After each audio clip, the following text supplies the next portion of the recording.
right. Well, good evening, everyone, and greetings from Allegany County. This is my third presentation for the Naturalist Exchange. Previously, I talked about chestnut blight and the future of the American chestnut.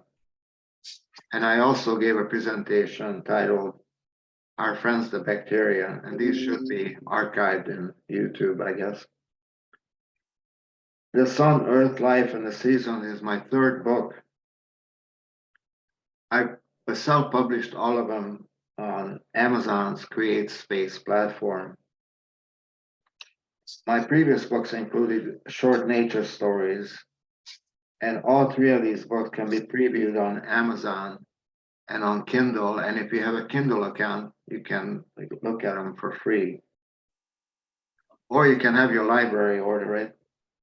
And I've given some copies to our local libraries here in Allegany County. What I'd like to do tonight is read a few excerpts from my newest book, and I'd like to accompany that with some photos that I've taken that hopefully complement the excerpts that I'm reading.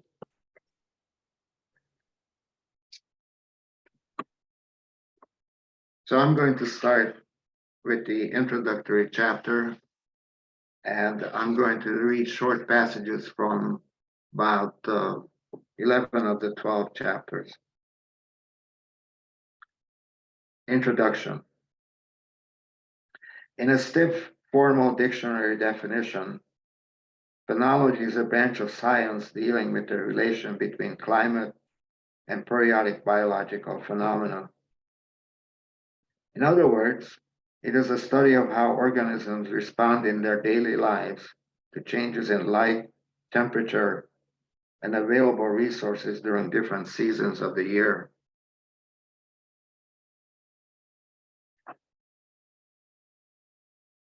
I grew up in the heart of Europe, in Hungary, but I have lived most of my life in North America.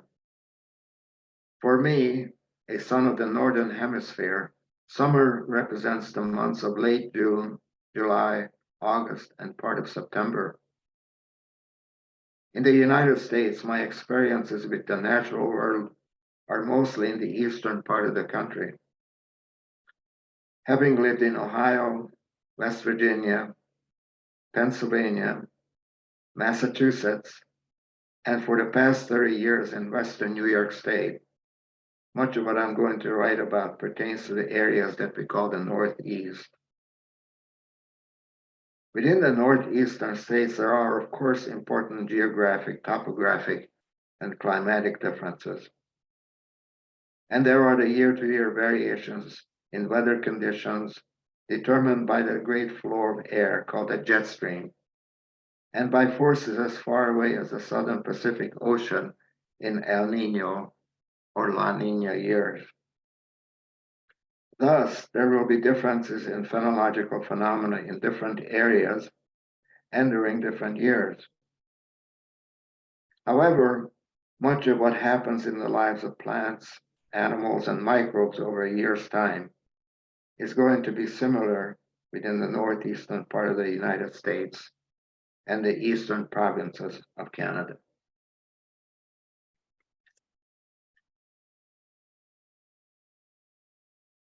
I wanted to incorporate the sun in the title in some form, and there's a reason for that. The sun is what allows us to have life as we know it. Without it, life's activities would quickly cease, ecosystems would unravel, and Earth would be uninhabitable. The sun and our orbit around it also determine the seasons. Because of Earth's tilted axis, the farther away from the equatorial sun, the more pronounced the seasonal effects of light, warmth, and energy will be as we hurl through our cosmos in a mostly circular path around the sun.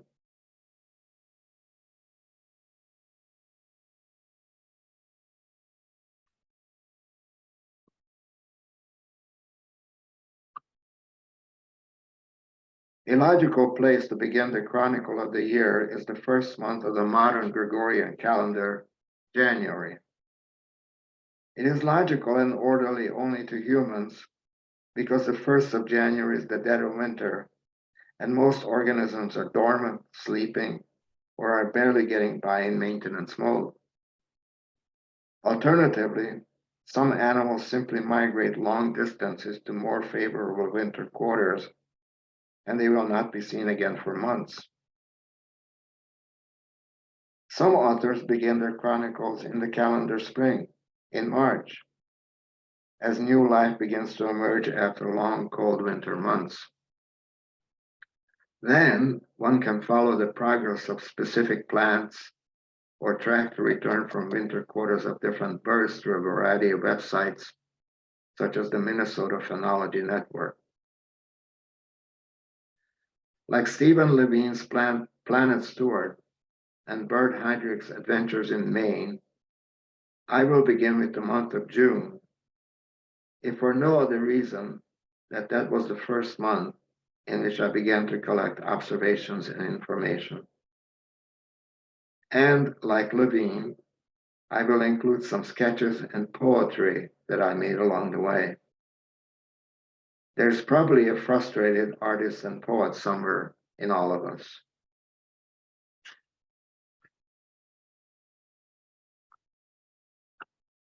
June, week 1. June days are long, and they will be among the longest of the year in the Northern Hemisphere. In the Arctic Circle, the sun may shine for 24 hours, but at our latitude it is up around 5:30 in the morning and bathes the world in its warm glow until well past 9 o'clock at night. Everyone who needs to get on with life, finding a mate, making babies, gathering food, fattening up, and all that needs to be done had better get on with it, because by the end of the month, after the summer solstice, life will once again be slowly slipping away. June is a busy time, a productive time, a happy time. There's still plenty of water. The mind-numbing heat, parched ground, and the dog days of summer are still a month or two away. In the garden, potatoes are up, and it is about the time to cut the garlic scapes to get a bigger, better crop a month from now. Peas are just about done, but the snap beans are close to ready to harvest. There's a litter of bunnies in one corner of the garden, well hidden in a small depression in the ground lined by soft fur that the mother had picked from her body, only to be accidentally discovered when weeding on hands and knees. The 4 furry kids still have their eyes closed. The hole is quickly covered with twigs and grass, and the corner marked so as not to disturb them again. Those bring the spotted fawns to the edge of the woods, but the mothers are much more wary now than at other times of the year. The fawns are awkward, ungainly, and they're easily confused, often unable to figure out what is dangerous and what is not, what to do, and where to go next. They closely follow their mothers and will stay with them for many months to come. They nuzzle their mother's teats when they're hungry, and sometimes the dog gets irritated by this as she's trying to eat. She'll slap her baby with a twist of her head, but a moment later she's nudging and licking it.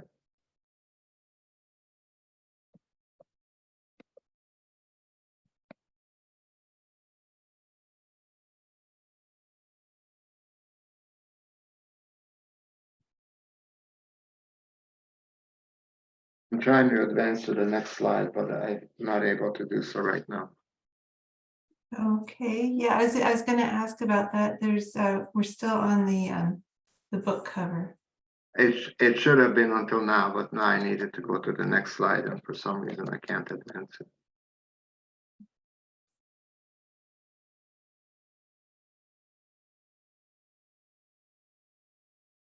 Would you like to try to stop sharing and then share again?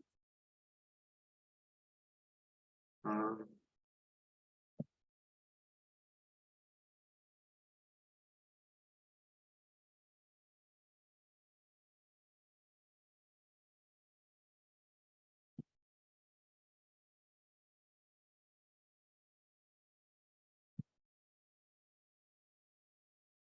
okay, Okay, sorry here about we that. go. That's okay. By early June, new growth on spruces and pines is bright green, contrasting the dark phthalo green of older foliage. The mineral benches with their new needles are sometimes called candles and can grow as much as a foot in length.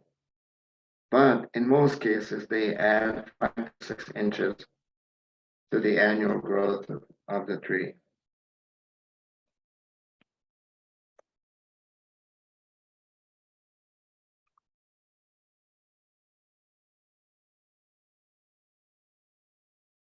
Week 3 in June. Some of the early flowering plants are already setting fruit in June. When service bearing, Amelanchier, also known as shadbush or shadblow, because its flowering coincides with the running of shad. When the fruit is ripe, cedar waxwings suddenly show up in mega numbers, and they will stay until all the berries are gone. These handful birds also love chokecherry and other fruit, and in their eagerness, their raucous bands will sometimes break the branches of young cherry trees. The waxwings will have to compete with robins, woodpeckers, and crows for the fruit. For a few weeks, when the berries are ripe, there is heavy traffic in the service berry. Then, for the rest of the year, the tree is ignored by all but the squirrels, who use it as a highway from one tree to another, or by birds who employ it as a launching pad toward the feeders.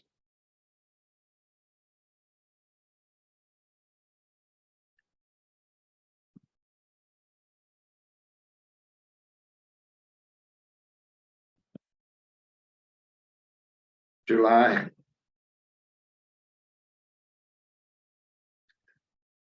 First week of July. July is also a month of the second cutting of hay and the beginning of the slow but steady southward movement of the sun. On July nights, you can hear the katydids and crickets chirping and discover clusters of fireflies under the bark of firewood that you've been restocking for the coming winter. If you're lucky enough to have a pond, there will be dozens of aquatic insects in the water, on the water, or above the water. If you have damselflies and dragonflies in good numbers, then your pond is most likely a clean and healthy place. The pond will also draw many other animals who need to quench the thirst of the hot day. Deer tracks, raccoon and skunk footprints, and many other markings will likely crisscross one another. You might even be lucky to catch a heron or some ducks who will be after the fish, if the pond has them, and the frogs. If you try to sneak up on the frogs, I bet you will not have much success. They can hear and see you before you even know where to look for them. At most, you will see a splash and ripples in the water when the frog quickly abandons his post on the shore or in the cattails. But if you sit by the bank for a while, you will be rewarded, as the frogs are also very curious creatures and they will be watching you. If the pond is big enough, it may have some turtles. On warm sunny mornings, you may see them on a log or on rocks at the edge of the pond, basking in the warmth of the sun. Their babies will be hatching at this time of the year too. It is always amazing to me that a freshly dug pond is quickly populated with all sorts of life, even if you do nothing to restock it.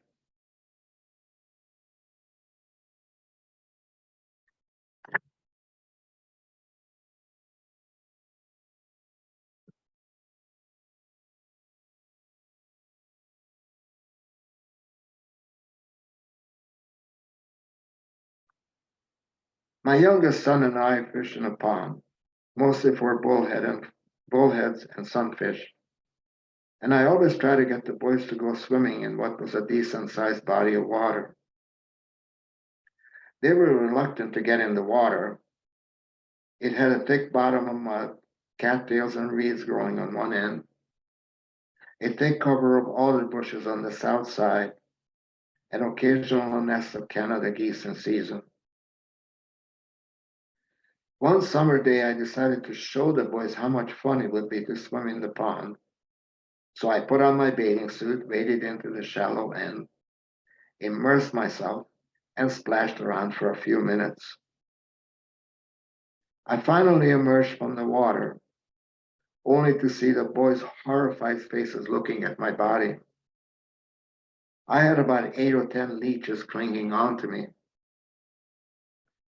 You can pretty well guess that they never went swimming in that pond.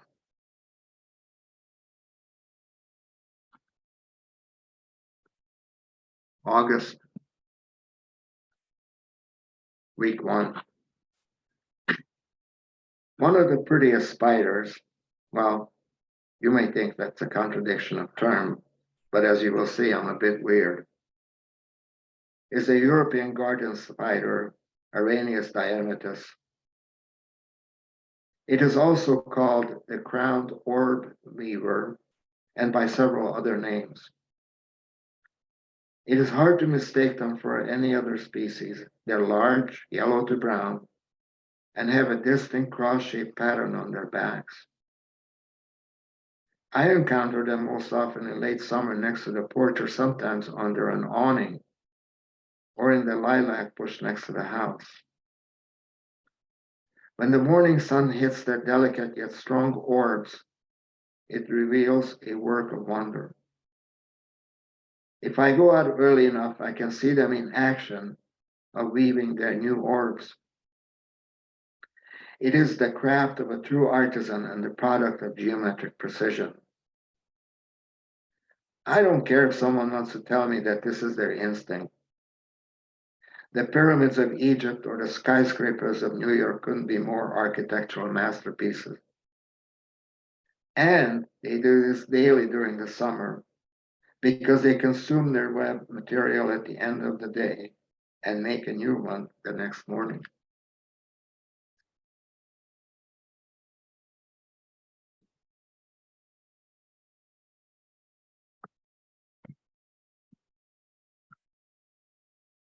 September, second week.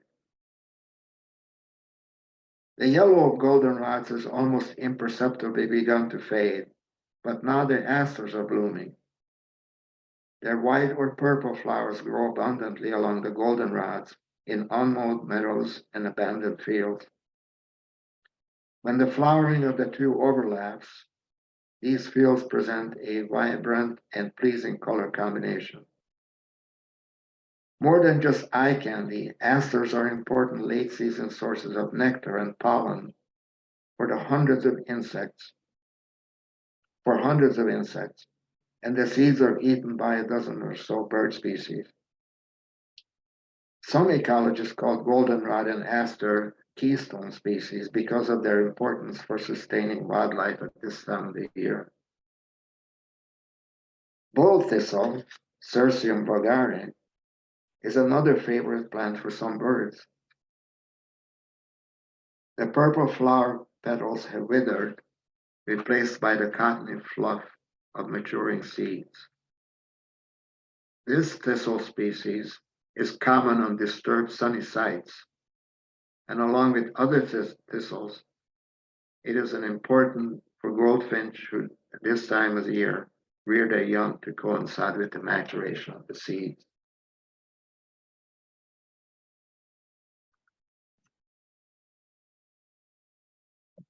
October,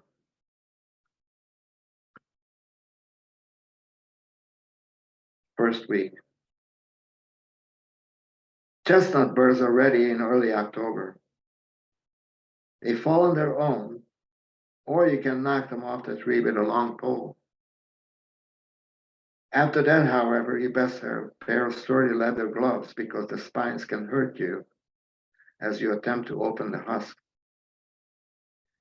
If the chestnut is the American species, that is Castanea dentata, the 3 to 4 seeds per burr are going to be surprisingly small. We're used to seeing the large nuts in grocery stores around Christmas, but those are either European or Asian chestnuts. In any case, it is unlikely that you would get many nuts from American chestnut because most trees never grow beyond the sapling or small pole tree size. Although trees can flower and set fruit as young as 10 or 12 years old. You can thank the chestnut bite fungus for the paucity of trees. It finds and girdles trees at a young age. The hapless tree dies from the lack of water moving through its decimated vascular tissues. Fortunately, the root system stays alive to start another sprout until that, too, will succumb at some point. Some of these roots of stumps are 80 to 100 years old. How long can they keep going on before they are completely exhausted?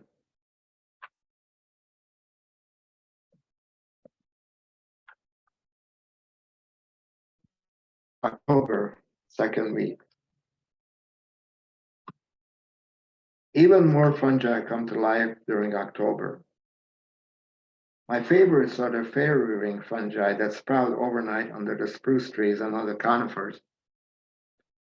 Why they form these circle of patches is not exactly known, although it's probably dependent on nutrient availability. But the thread-like cells, the hyphae, that form the mycelium, are always present in the ground. Several kinds of common fairy rings mushrooms, such as the genus Marasmius, Agaricus, and others, typically grow in lawns and almost perfect circles. Mushrooms forming rings under trees are most often members of the genus Amanita or Russula, but there can be many other species of other fungi in an area. Fairy rings have always excited the human imagination.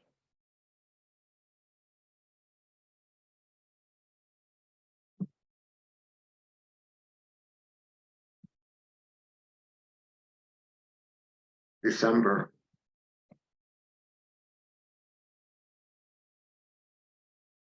It's easy to tell how cold it is outside by looking at the rhododendrons outside my window. When the temperature drops below freezing, the leaves begin to curl up. The colder it gets, the more they close in on themselves. I'm always amazed how quickly they unfurl again when the weather gets mild. And they will do this all winter long. Sometimes it looks like the leaves are shriveled up and dead, but they can rapidly resume their thick, erect forms when the thaw sets in. Their biggest enemy is not the cold, but the hungry deer. Don't let anyone tell you that they don't like rhododendrons. When deer are hungry, they will gladly eat them, and most everything else, too.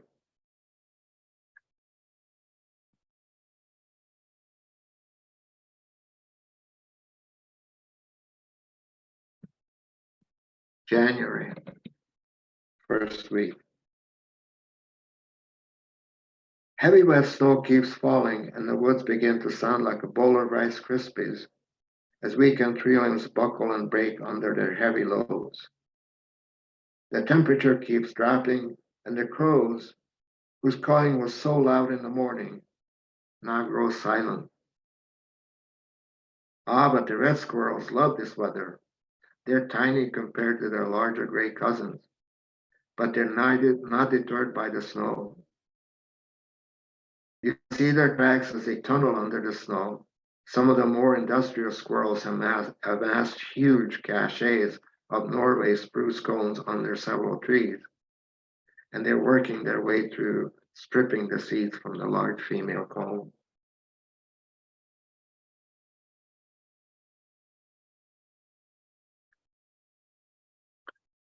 January, the fourth week. By the end of the month, the quality of light is different as the angle of the sun changes. It is not only brighter, but the shadows aren't nearly as long, and the colors are softer pinks and yellows than the crisp blue color of the snow in shaded places in earlier weeks. The days are getting just a tad longer, gaining light 2 minutes at a time. We're still far from spring, but the heart becomes more hopeful with each passing day.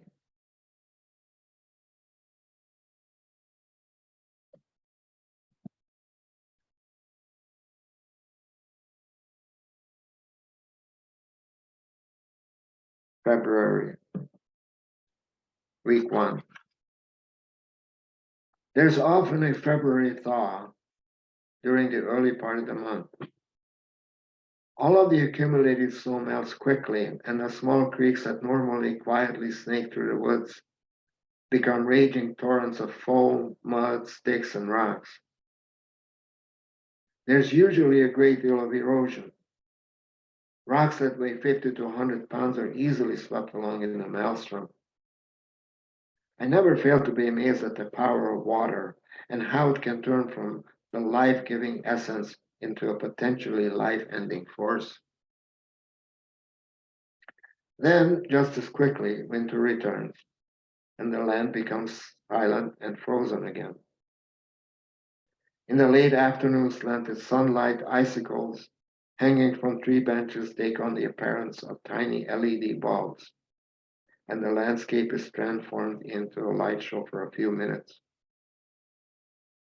Depending on the orientation of the ice and the angle of the light, sunlight is broken into blues, purples, reds, and yellows, and it is like a Christmas wonderland in the woods.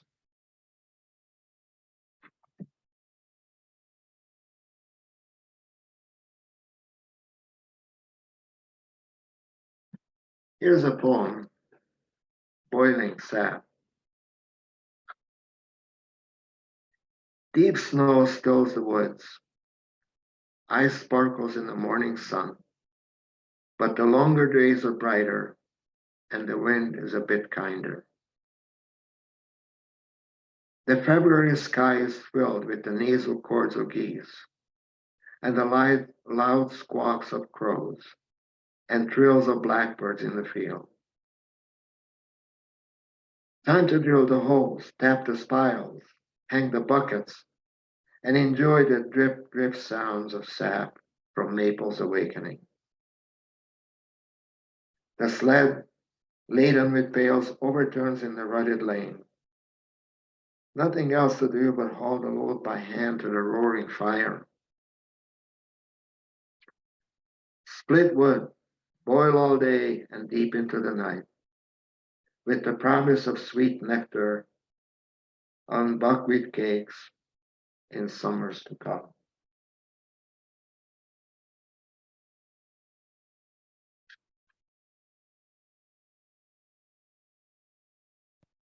March,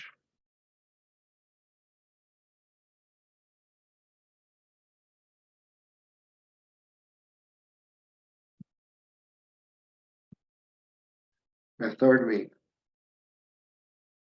One fine day, sometime during the month of March, two friends returned after a long winter absence. Not from Florida or Mexico, but from the long underground slumber. I'm talking about groundhogs and chipmunks whom we haven't seen since last autumn. Chipmunks disappear during the fall, though they're often seen running around until November. Unlike the groundhog, they don't store fat. Rather, they build up a cache of food in their chosen subterranean burrow. Then they gradually reduce their metabolism and go to sleep. But are they hibernating? or are simply in a state of stupor? I guess that depends on who you ask.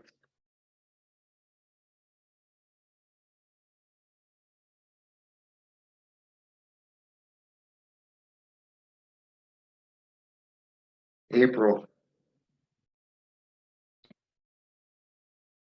first week. Sometime sometimes as early as the latter part of March, but certainly by the beginning of the April, red maples will start to flower. The reddish blooms are everywhere and provide some of the earliest color to a still bleak gray landscape. The heavy clusters of red flowers usually cause the small twigs, on whose end the separate groups of male and female flowers are born, to bend down and wave in the breeze, sometimes showering the passerby with their generous gifts. Flowering comes before the opening of the leaf buds, and it is not uncommon to see huge clumps of seed-bearing samaras, the fruit of the maple, before the leaves have fully opened. The red maple, Acer rubrum, is one of the most common trees in the East, especially in young or disturbed forests or planted as landscape trees. It is an amazingly adaptable tree. It can grow on dry sites or flooded ones and tolerates poor soils and marginal habitats quite well. But you're not likely to see it in mature forests, where it will give way to sugar maples and other long-lived dominant trees.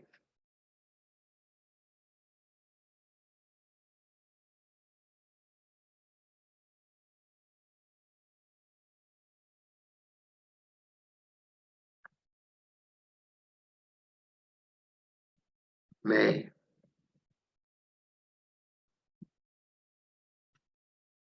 One day you come out of the house, and seemingly overnight, the lawn will have turned yellow with hundreds of dandelion flowers. The plants will be there all summer, unless they herbicided out of existence, but they will flower only mid-May and then again make a second week effort in September. Homeowners may not like this weed very much, but bees, flies, and other insects do.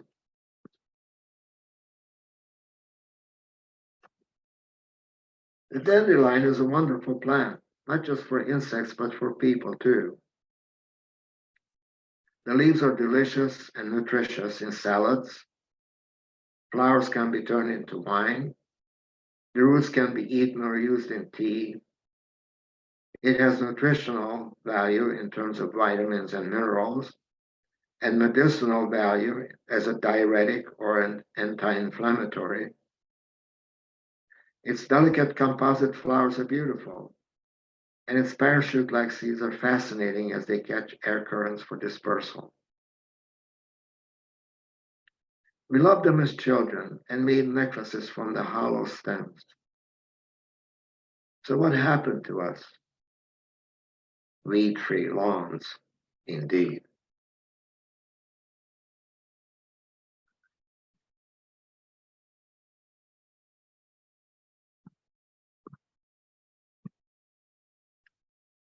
I'd like to finish the year with a few words in what I consider to be the epilogue. As I look about my surroundings, I am grateful to be able to live in the country, surrounded by nature and the thousands of living, breathing, mysterious creatures that are part of my world. I am constantly amazed by the variety of life and the ingenuity and tenacity with which organisms go about the pursuit of their daily and seasonal activities. The flow of energy, the interdependence, the beauty, the diversity, the physical adaptations, the generations after generations that faithfully carried forth their role, fulfilling their niche in the environment. All of these things are miracles that fascinate me and that I am fortunate to be able to experience. None illustrates this better than the old pear tree that is now laden with fruit just off to my right. At different times of the year, hundreds of insects visit blossoms. There's a nest in its upper branches. Red squirrels store spruce cones in its hollowed out trunk. A woodpecker regularly inspects it for grubs. Squirrels and chipmunks use branches as its highway. There's an ant colony mound at its base. 3 kinds of mushrooms surround its root. And it bears fruit every year that birds, deer, mice, flies, wasps, and bees enjoy. Someone else would have looked at this hollow, misshapen body and would have cut it down long ago. But this tree has inspired my first piece of poetry in many decades. And I have to say, hopefully without sounding maudlin, that I love this tree. And here's the poem, The Pear Tree. You stand here like an old sentinel, your body pierced by thousands of wounds made by wind and ice and insects and time. Who planted you? Were they the gnarled and callous hands of a careworn farmer, or the small, nimble fingers of a young country girl, now herself old? Most of your body has crumbled, sprinkled on the ground by tiny, busy creatures who hunger for wood. Still, with the coming spring, new life bursts from your buds, you lovingly nurture through the wicked winter winds. And once again, you reach for the sky. I marvel at your tenacity, your zest for life, how you turn water and sun and air into sweet, sugary nectar in your children's flesh.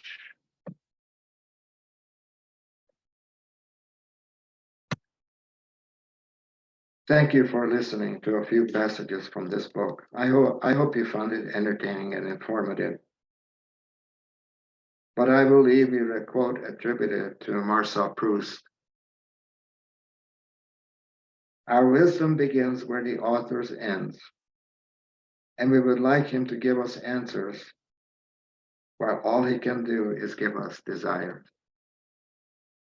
Thank you very much for listening, and if you have any questions or comments, I'd be more than happy to hear them and entertain.